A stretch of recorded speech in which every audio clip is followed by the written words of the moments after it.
నమస్తే, welcome to our channel. నేను పద్మిని. ప్రస్తుతంతో పాటు ప్రముఖ ఆధ్యాత్మికవేత్త, ప్రముఖ న్యూమరాలజిస్ట్ లక్ష్మీ నరసింహస్వామి ఉపాసకురాలు శ్రీమతి స్రవంతి గారు మనతో పాటు ఉన్నారు. మాట్లాడదాం. నమస్తే అక్క. నమస్తే పద్మిని. అక్క, వారాహి నవరాత్రులు రాబోతున్నాయి. ఎక్కడ చూసినా వారాహి దేవి గురించే వీడియోస్ అనుకోవచ్చు. అమ్మ గురించి మాట్లాడేవాళ్ళు, వ్యతిరేకించేవాళ్ళు. అబ్బా, హల్చల్ మామూలుగా లేదు. ఈసారి తక్కువయ్యారని అనిపించింది నాకు వ్యతిరేకించేవాళ్ళు. ఎందుకంటే గమనించాను నేను. అంటే క్రితం సారి చేసుకున్నప్పుడు ఆ ఫలితం అనేది తప్పకుండా లభిస్తుంది. అది లభించినప్పుడు ధైర్యం వచ్చేస్తుంది. ఇంకా లేదు అట్లా కాదు, మనం చేసుకోవాలి, అమ్మవారిది ఎవరైతే ఏముంది, నాకైతే అమ్మ నన్ను కరుణించింది అనే భావన తప్పకుండా వస్తుంది అనేది నా ఉద్దేశం. తప్పకుండా వచ్చినట్టుంది. అలాగే పవర్ స్టార్ పవన్ కళ్యాణ్ గారు ఆ దీక్షను పూనడం అనుకోవచ్చు. ఇట్లా రకరకాల ఆస్పెక్ట్స్ అయితే ఖచ్చితంగా ఉన్నాయి. అయితే వారాహి నవరాత్రులకు సంబంధించి అమ్మవారికి ఎట్లా పూజ చేసుకోవచ్చు సాయంత్రం పూట అనేది చాలా చక్కగా మనం వీడియో కూడా, డెమో వీడియో కూడా చేయడం జరిగింది. ఆల్రెడీ చూస్తున్నారు. అయితే విధి విధానాలు ఏం పాటించాలి, నియమాలు ఏం పాటించాలి అనేది కొన్ని కాల్స్ వస్తున్నాయి. దానికి సంబంధించి అడ్రస్ చేద్దామా? తప్పకుండా చెప్తాం పద్మిని. ఎందుకంటే అమ్మ పూజ చేసుకుంటే ఎంత తొందరగా కరుణిస్తారో అమ్మవారు అని అంటే, అసలు నేను ఎప్పుడు కూడా అవ్వవేమో ఈ పనులు అనుకున్నవన్నీ కూడా నాకు క్రితంసారి 2 పనులు చాలా నమ్మకం అనమాట. అలా అయిపోయాయి ఆ పనులు. అయితే అమ్మని పూజించేటప్పుడు మనం ఏం చెయ్యాలి అని అంటే, చక్కగా 9 రోజులు మేము చేస్తామమ్మా తప్పకుండా అని చెప్పి. దీక్ష అంటే ఏంటి అని అంటే, సంకల్పం గట్టిదైంది అనుకో, అదే దీక్ష అవుతుంది. అమ్మా ఇది నేను తప్పకుండా చేస్తాను ఈ 9 రోజులు, ఎటువంటి పరిస్థితులు ఆటంకాలు ఎదురు కాకుండా నువ్వే చూడమ్మా, నువ్వు ఉన్నావు అన్న నమ్మకంతో నేను ఈ పని చేస్తున్నాను అని ఎప్పుడైతే గట్టిగా సంకల్పం తీసుకుంటామో అదే దీక్ష అవుతుంది. అయితే మరి చాలా మంది పొద్దున్నుంచి తినకుండా ఉండాలి కదా, ఉపవాసాలు. ఉపవాసము అంటే సాయంత్రం పూజ చేసుకుంటాం కాబట్టి అన్నం తినకూడదు మనం. మీరు పాలు పళ్ళతో ఉండగలిగితే ఉండండి, లేదు అంటే కనుక టిఫిన్ చేయండి. కానీ ఎటువంటి పరిస్థితుల్లోనూ భోజనం చేయకండి. ఎందుకంటే సాయంత్రం పూజ చేసుకుంటాం నియమంగా కాబట్టి. సాయంత్రం అమ్మవారికి ఎట్లా పూజ చేసుకోవాలి? సాయంత్రం అమ్మవారికి తప్పకుండా షోడశోపచార పూజ ఖచ్చితంగా చేసుకోవాలి.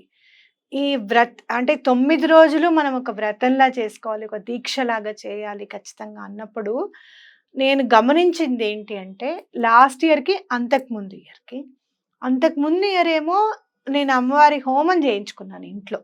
నాకు స్ఫురణకి వచ్చి నేను చేసుకోవడం జరిగింది. అమ్మ అతి శీఘ్రంగా కరుణించింది. 3-4 రోజులు, 3 డేస్ కూడా, మాక్సిమం 3 డేస్ టైం అంతే. 4th డే పని అయిపోయింది, కోరిక నెరవేరింది.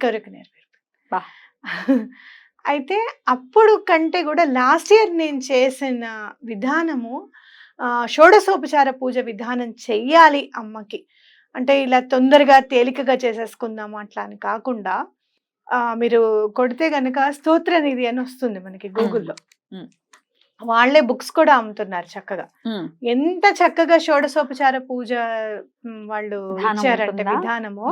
అమ్మవారికి కాటిక కూడా సమర్పిస్తాం మనం అందులో. కజ్జలము అంటే కాటిక కూడా సమర్పిస్తాం అమ్మవారికి. అందులో కజ్జలము అని వస్తుంది. మళ్ళీ మీరు కజ్జలం అంటే ఏంటని డౌట్ పడతారేమో. కజ్జలము అంటే కాటుక అనమాట. ఎందుకు వచ్చిందంటే నాకు వచ్చింది డౌట్, కజ్జలం అంటే ఏంటి అని. సడన్ గా అవును కదా కాటిక కదా అని అనిపించింది. మనం ఇంతకు ముందు చేయలేదు కాబట్టి మనకు ఆ డౌట్ రావడంలో ఏమాత్రం పొరపాట్లేదు. అయితే అలా చేసినప్పుడు నాకు చాలా తొందరగా పని అయిపోయింది అనమాట. నేను అనుకున్న పని మళ్ళీ 2 పనులు కూడా అవ్వడం అనేది జరిగింది. అయితే ఒక పనేమో మనం నవరాత్రులు చేసినప్పుడు అయింది ఒక వర్క్. రెండో వర్క్ ఏమో నవరాత్రులు చేసినప్పుడు నాకు చాలా ఉత్సాహం వచ్చింది. నవరాత్రులు అయిపోయిన తర్వాత మనం ఎప్పుడైతే కాశీ నుంచి తిరిగి వచ్చేసామో, శ్రావణ మాసం ఎందుకు చేయకూడదు అమ్మకి అని చెప్పి స్టార్ట్ చేశాను నేను సాయంత్రం పూట. చేసినప్పుడు ఎన్నో ఏళ్ల నుంచి ఆగిపోయిన పని అయిపోయింది. కాబట్టి మీకు షోడశోపచార పూజ చెయ్యండి అని ఖచ్చితంగా చెప్తున్నాను.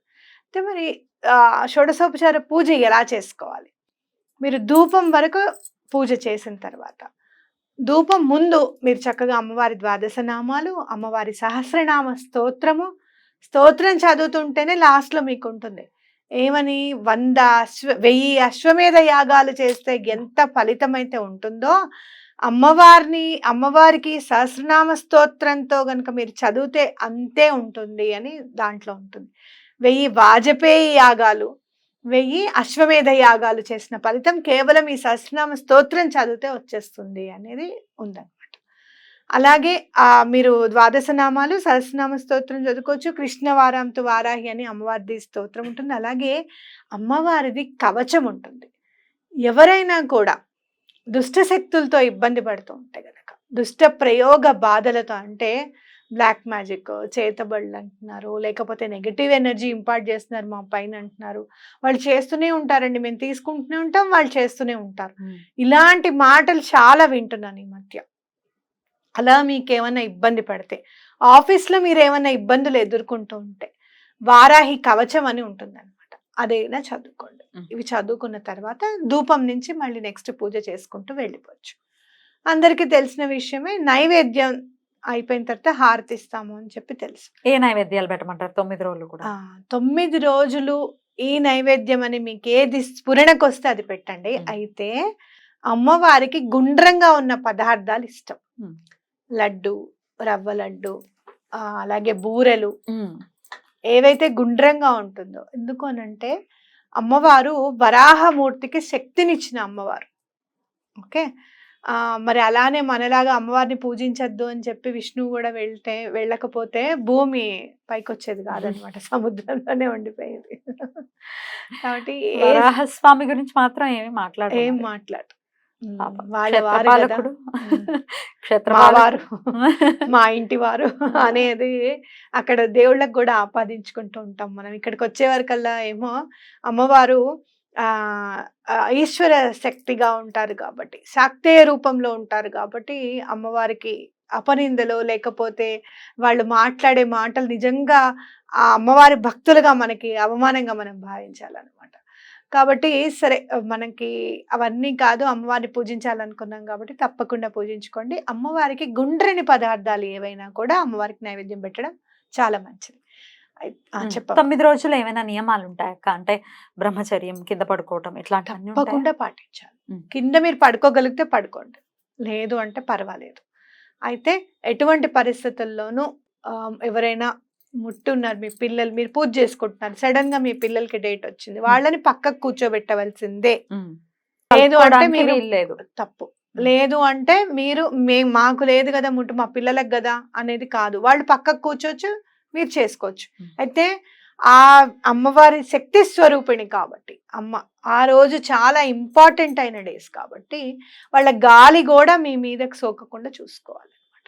అంటే వేరే రూమ్ లో వాళ్ళని ఉంచేయడం, ఎటువంటి పరిస్థితులను బయటికి వాళ్ళు వచ్చినప్పుడు మీరు కాస్త పక్కకు వెళ్ళడం, అట్లాంటివి చేయడం అనేది చాలా ఇంపార్టెంట్. అట్లా మాకు కుదరదు అనుకుంటే కనుక వాళ్ళ డేట్ అయిపోయిన తర్వాత మీరు సంకల్పం తీసుకోండి.